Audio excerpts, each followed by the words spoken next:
Hello and welcome back again from Japan for the first time. This is round 14 of the Formula 1 World Championship from the Fuji Speedway. So this will be the first ever race in Japan, not just here but in overall, because we haven't raced in here and also in Suzuka. The Fuji track is really fast in the first and second sector, but the third sector is really so tricky and so hard to get it right. Ryan Akin is on pole once again, but now Joe Gillett is next to him on the front row, on the gate, and he slides out and we go. Looks like they get a good start. Sanchez gets an incredible start and also Campos gets a good start and also it started raining here. He will lead into the first corner. Campos goes off. I don't know if he made contact with someone else, but Akin is way off the track. He dropped a lot of paces. Joe Gillett leads into turn 3. Ahead of Mark Sanchez and Vitaly Lasana goes around the outside. Gillett goes off the track and now Sanchez fighting with Lasana to the outside. Let's see, and Jakob Richard goes off the track in a minute as well. Gillett and Lasana trying to go around the inside, but now it's very slippery. Goes off the track and Sanchez is second position. Here comes Ignacio Martin and Jakob Richard overtaking Ryan Akin for fourth position. This is really chaotic. It started raining heavily in the first corner as Richard sends it down the inside. Nice overtake from Luindar. He gets up into third position at the moment, and behind him there comes Ignacio Martin and Ryan Akin in fifth position as he slides out, almost loses the car and gets overtaken by Farago, and he drops down to P6 from the pole position. This is not a good opening lap for Ryan Akin. He's not. But also Farago goes off the track, he gets back the position immediately as he's really struggling, goes off the track again, and now Vitaly Lasana is also overtaking him, and they are fighting to the line, to the pit lane, and Sanchez gets ahead of Joe Gillett on the pit entry. Very nice overtakes from Mark Sanchez and everyone going into the pit lane for new tires, so this will be really interesting. Who will have the fastest pit stops? Let's see. Joe Gillett is ready, Sanchez still waiting, everyone going in. Jakob Richard is in second position now, and also Akin has to wait for his teammate. This is even worse for him as Lasana gets ahead as Campos overtook a few people as well. So let's look at the race starts. Galan Campos gets a really good start, already getting passed by Joe Gillett, and also Mark Sanchez had an incredible start. So Campos has the inside line to the first corner and someone hits him from behind. Really unfortunate. He could have led the race after the first corner. So let's see, onboard Farago. Oh my god, he braked very late and he hit Campos very hard. He has a 10-second penalty as well. It's confirmed, so really unfortunate, but he totally it's his fault. And also let's see, Akin approaches to the line, Campos goes bye-bye, and also Sanchez pushes him a bit wide and goes onto the grass, almost loses a lot of places. We are on the second lap as Vitaly Lasana trying to overtake Jakob Richard for second position. He goes around the outside of the last corner. Nice overtake from the Italian. And we are on the next lap in the first sector as Sanchez goes up the inside. Richard is really struggling in the rain right now as also Campos is approaching him. Is he going to go around the outside? Yes, so Richard loses two positions in a couple of meters, and also Akin trying to go around the outside of goodbye shot, and he does it successfully, so Akin moves up into 7th position, so it's not the race he wanted, but he goes off the track, outbreaks in last turn, and is really struggling, but I think he is joining behind, so yes, Akin lost the position. Also Joe Gillett goes way off the track, and I think Vitaly Lasana is now takes the lead away from the British driver. Yes, there it is. Lasana is the new race leader at the moment.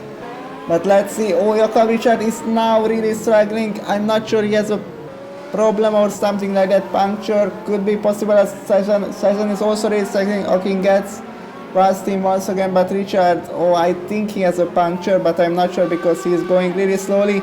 As let's see, the fight is on for second position. Sanchez goes up the inside into the first corner and overtakes Joe Gillett for second position. So Gillett is also really struggling in the wet right now.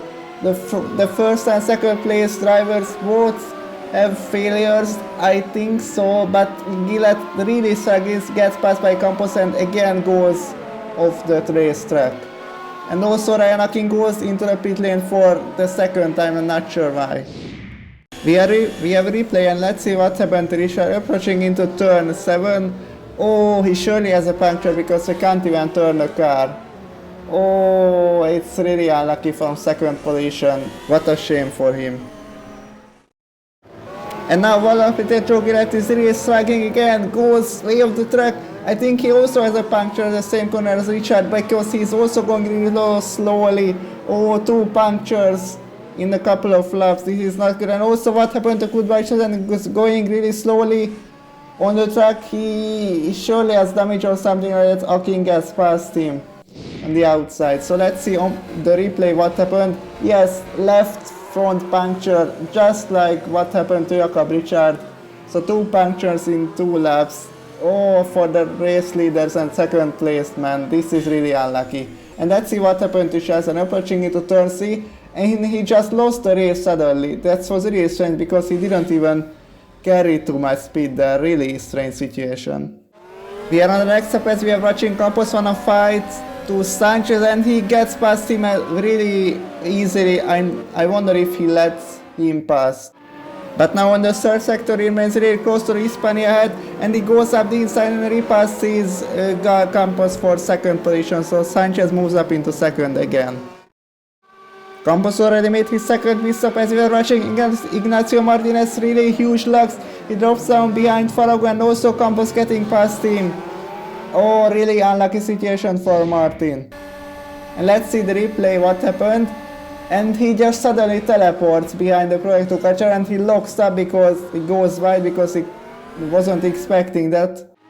Couple of stages, Campos is already attacking Farago for third position. Let's see, he's going round the outside into turn 5. Let's see, nice overtake from Campos, moves up into third position again. The 2 guys who had a puncture earlier fighting for, unfortunately, the last positions, and Gillette goes around the outside of Richard. And now lap 12, Vitali Colasanna is the first one to go for wet tires because it's really raining right now, and also Sanchez follows him immediately.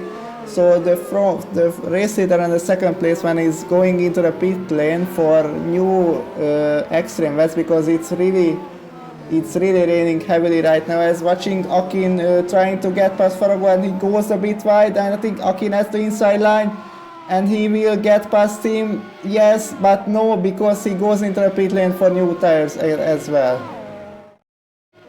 Akin successfully undercut Farago, and now he is closing the gap onto Campos, and where is he? Goes off the track, and Akin goes around the outside and gets the position, moves up into third position already after the first lap. Exactly, is on the podium spaces.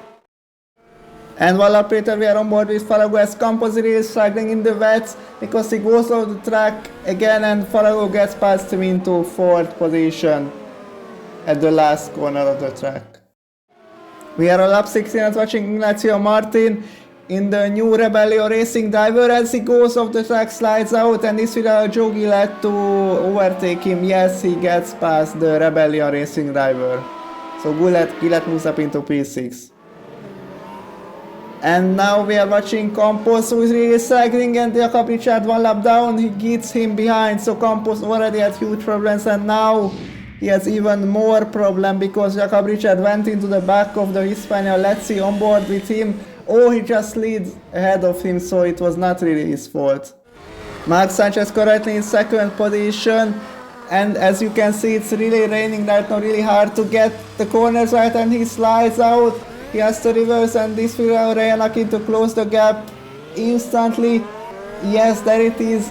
He lost like 5 or even more seconds to Ryan Akin, and they are almost side by side out of the last corner, so he will have a really good slipstream, but I think he has better top speeds eventually than the Proyecto Kacar, so he doesn't need the slipstream, and he just blasting past the Proyecto Kacar. Let's see, is he going to make the move into the first corner? And the answer is yes, Ryan Akin moves up into second position.